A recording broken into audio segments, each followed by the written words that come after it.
बिहार में सियासी हलचल बेहद तेज है। मुख्यमंत्री नीतीश कुमार ने पहले विधान परिषद से इस्तीफा दिया। शुक्रवार को राज्यसभा सांसद की शपथ ले ली। बिहार की राजनीति से अब दिल्ली की तरफ वो रुख करने वाले हैं। उनके मुख्यमंत्री पद से इस्तीफा देने के पहले नए मुख्यमंत्री को लेकर चर्चा तेज हो गई है। आखिर बीजेपी किसे प्रदेश के मुखिया की गद्दी पर बैठाएगी? दिल्ली में बीजेपी मीटिंग में तय होने के बाद बिहार में नए सीएम के नाम की पर्ची भेजी जाएगी। नए सीएम को लेकर हो रही उथल पुथल से जुड़ा हर एक अपडेट देखते हैं इस वीडियो में। नमस्कार, मैं हूं आकांक्षा और आप देख रहे हैं न्यूज़ 18 का डिजिटल प्लेटफॉर्म। बिहार की सियासत में बड़े फैसले की घड़ी है। सूत्रों के मुताबिक मुख्यमंत्री नीतीश कुमार 14 तारीख को इस्तीफा दे सकते हैं। सत्ता परिवर्तन की आहट के बीच सबसे बड़ा सवाल यही है कि बिहार की कमान किसके हाथ में जाएगी। ये तो तय माना जा रहा है कि अगला मुख्यमंत्री बीजेपी से ही होगा, जबकि जेडीयू को उप मुख्यमंत्री पद मिल सकता है। इसी बीच सम्राट चौधरी का नाम सबसे आगे बताया जा रहा है, लेकिन नित्यानंद राय, विजय सिन्हा और रेणु देवी भी इस रेस में आगे बनी हुई हैं। बीजेपी की रणनीति को देखते हुए अंतिम नाम चौंकाने वाला भी हो सकता है। अब सबकी नजर दिल्ली से आने वाली उस सीक्रेट पर्ची पर टिकी है जो बिहार की राजनीति की दिशा तय करेगी। दिल्ली में जेडीयू सांसद रामप्रीत मंडल ने बड़ा बयान दिया। उन्होंने कहा है कि अब लगभग तय हो चुका है कि बिहार का अगला मुख्यमंत्री बीजेपी से होगा। उन्होंने अपनी राय रखते हुए कहा कि निशांत कुमार को डिप्टी सीएम बनाया जाना चाहिए। रामप्रीत मंडल ने कहा कि जिस तरह नीतीश कुमार के कार्यकाल में बीजेपी के 2 डिप्टी सीएम रहे हैं, उसी तरह अब जेडीयू के भी 2 डिप्टी सीएम होने चाहिए। उन्होंने उम्मीद जताई है कि जैसे नीतीश कुमार ने काम किया है, वैसे ही बीजेपी का मुख्यमंत्री भी विकास के उसी मॉडल पर आगे बढ़ेगा। उन्होंने ये भी बताया कि सुबह से ही पार्टी के राष्ट्रीय कार्यकारी अध्यक्ष नीतीश कुमार के साथ लगातार बैठक चल रही है। राजनीतिक समीकरणों पर चर्चा जारी है। राजद नेता और बिहार विधानसभा में नेता प्रतिपक्ष तेजस्वी यादव ने निशाना साधा और कहा कि एक भी निर्णय नहीं लिया जा रहा है। बिहार की क्या स्थिति बनी हुई है? कहने को ये डबल इंजन की सरकार है, लेकिन अभी तक कैबिनेट की बैठक नहीं हो पाई है। आगे उन्होंने निशाना साधा और ये कहा कि एक तरफ कैबिनेट की बैठक नहीं हो पा रही है, फसल बर्बाद हो रही है, हत्याएं हो रही है, शिक्षा, स्वास्थ्य, दवा नहीं मिल रही है, लेकिन जो लोग सत्ता में हैं उनको इसकी चिंता ही नहीं है। उनको इस बात की चिंता है कि कुर्सी पर कौन बैठेगा। हम पहले से कहते रहे कि नीतीश कुमार को नहीं रहने देंगे, वही हो रहा है। नीतीश कुमार की कोई भूमिका नहीं है, उन्हें बिना मन के राज्यसभा ले जाया जा रहा है। तो देखिए बिहार की सियासत कितनी तेज हो गई है। एक तरफ मुख्यमंत्री नीतीश कुमार की विदाई की तैयारियां शुरू हो चुकी है, दूसरी तरफ आप देखिए सियासी वार पलटवार किया जा रहा है। राजधानी पटना स्थित मुख्यमंत्री आवास में उनका सर्कुलर रोड स्थित नए आवास पर उनका सामान शिफ्ट किया जा रहा है। सामान को ट्रैक्टर के जरिए ले जाया गया। बता दें कि शुक्रवार को नीतीश कुमार ने दिल्ली में राज्यसभा सांसद के रूप में शपथ ली। इसके बाद से ही कयास तेज हो गए हैं कि वो बहुत जल्द मुख्यमंत्री पद से इस्तीफा दे देंगे। वहीं आवास से सामान शिफ्ट किया जाना उनके पद छोड़ने के संकेत के रूप में देखा जा रहा है। चिराग पासवान की भी प्रतिक्रिया सामने आई है। चिराग पासवान ने कहा है कि वो मुख्यमंत्री पद के दावेदार नहीं हैं। चिराग ने अपने आप को मुख्यमंत्री पद के दावेदारी से अलग किया है। उन्होंने कहा है कि इस गठबंधन के बड़े दल बीजेपी, जेडीयू और गठबंधन के घटक दलों की बैठक होगी और एक नए बिहार की इमारत बनने जा रही है।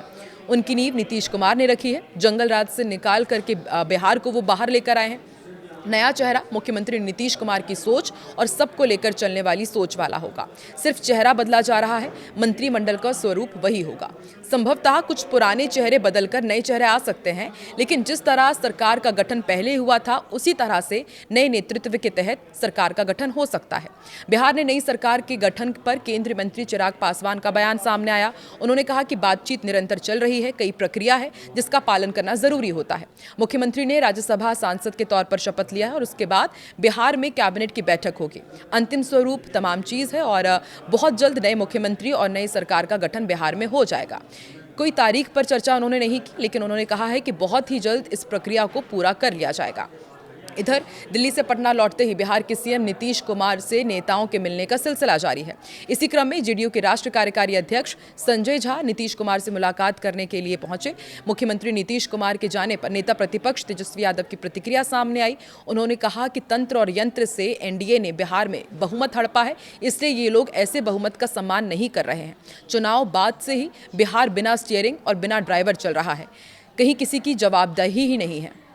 2 महीने से कहीं कोई बैठक नहीं हुई है, कैबिनेट की बैठक नहीं हो रही है, कर्मचारियों और ठेकेदारों को कोई पेमेंट नहीं मिल रही है। शासन प्रशासन में चारों तरफ कुव्यवस्था, प्रशासनिक अराजकता और निर्णय और अंधकार फैल चुका है। इतने गंभीर आरोप तेजस्वी यादव ने लगाए हैं। आगे उन्होंने कहा, बिहार की स्थिति इतनी बुरी हो चुकी है कि उसका वर्णन नहीं किया जा सकता।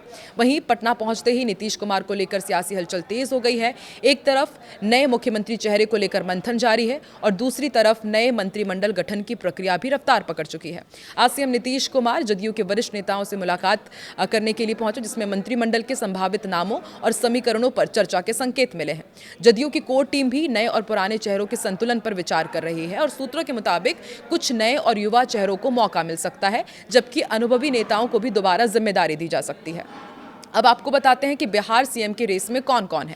तो देखिए, बिहार में सत्ता परिवर्तन की सुगबुगाहट के बीच बीजेपी के अंदर मुख्यमंत्री पद को लेकर कई दिग्गजों के नाम तेजी से चर्चा में हैं। दिलीप जायसवाल को पार्टी का मजबूत और अनुभवी चेहरा माना जाता है, जो कई बार मंत्री रह चुके हैं और संगठन में उनकी पकड़ मजबूत है। वहीं नित्यानंद राय केंद्रीय गृह राज्य मंत्री होने के साथ साथ बिहार की राजनीति में खासा प्रभाव रखते हैं। खासकर ओबीसी और पिछड़े वर्ग में उनकी अच्छी पैठ मानी जाती है।